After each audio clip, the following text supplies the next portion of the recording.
So andito ako ngayon sa kalamansi, kaya lang liliit pa. Tsaka parang hindi siya lumalaki.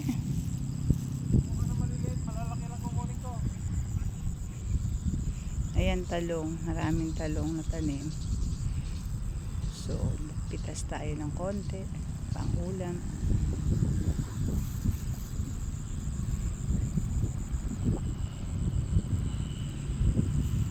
So yun yung mga palay, mga tanim natin.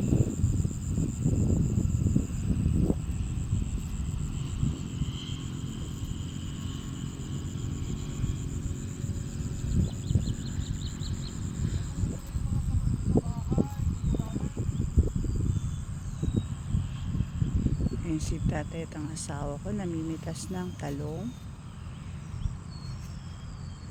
Iuwi daw namin sa Bulacan. So punta tayo. At ako'y pinakukuha ng medyo maliliit para daw sa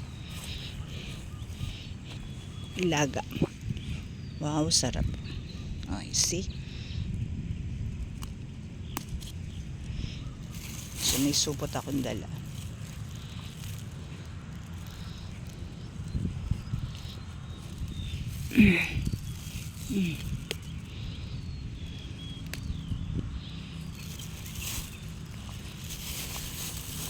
So palipas na rin yung kanilang talong. Aray ko,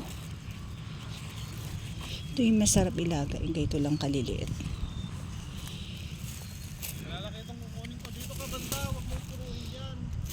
So wag ko daw puruhin sa isang puno. Sa isang puno kasi marami kang makukuha eh. Mahirap lang, maputik.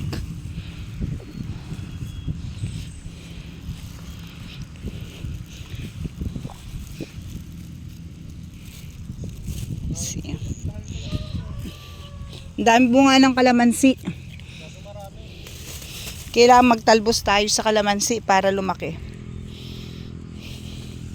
So ito yung kalamansi.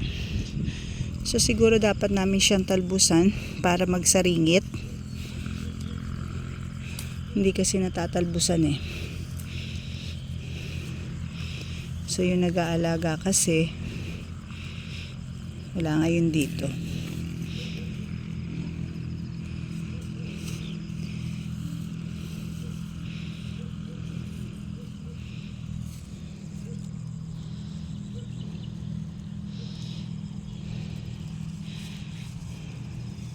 So enjoy na enjoy ang asawa ko mamitas. So enjoy life sa probinsya. So medyo mainit na rin.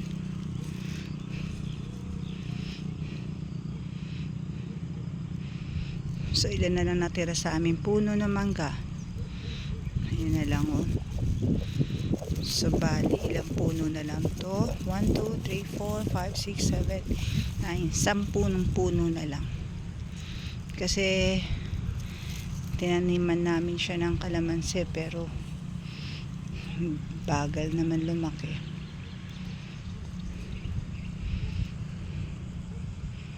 Sana may magturo sa amin kung paano talaga mag-alaga ng kalamansi. So bye for now. May ulit.